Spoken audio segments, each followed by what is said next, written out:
నమస్తే ఫ్రెండ్స్, నేను మీ Errabelli Rajinikanth. 15th August వచ్చిందంటే మనందరిలో దేశభక్తి గుర్తుకొస్తుంది. 16th ఆగస్ట్ వచ్చేసరికి అది పారిపోతుంది. అలా కాదండి. ఈరోజు మనందరం ఆలోచించాలి. మీరు చిన్నగా ఉన్నప్పుడు, నేను చిన్నగా ఉన్నప్పుడు, ఇప్పుడు కూడా మనం వింటున్న స్లోగన్ ఒకటే, India is under developing country. మరి ఇండియా ఎప్పుడు డెవలప్ కంట్రీ అవుతుందని చెప్పి మనం ఈరోజు డెఫినెట్గా మనం ఆత్మవిమర్శ చేసుకోవాలి. ఆత్మవిమర్శ చేసుకుంటేనే మనకు భవిష్యత్తు ఏం చేయాలో తెలుస్తుంది. ఈరోజు అమెరికా వచ్చేసి $30 ట్రిలియన్, అటు చైనా వచ్చేసి $20 ట్రిలియన్ ఎంతో ముందుకు ఎదుగుతున్న పరిస్థితులు మనం చూసాం. కానీ ఇలా ఇండియా ఎక్కడుందండి? $5 ట్రిలియన్ ఆగిపోయింది.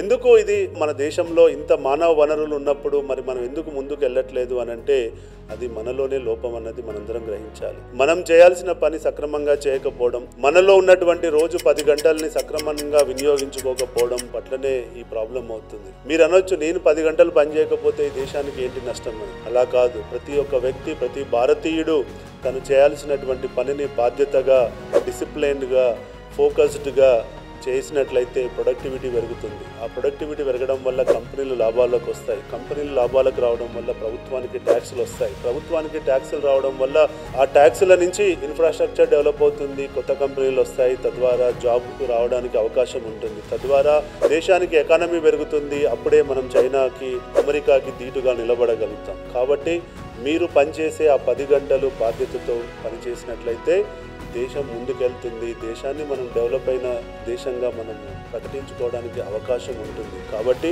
మీరు పనిచేసే ఆ 10 గంటలే ముఖ్యం. ఇది మీరు అర్థం చేసుకుంటేనే దేశం ముందుకెళ్తుంది. కాబట్టి మనం అందరం బాధ్యతతో మెదులుదాం, బాధ్యతతో పనిచేద్దాం, సమాజాన్ని కాపాడుదాం, దేశాన్ని అభివృద్ధి చేద్దాం. జై హింద్.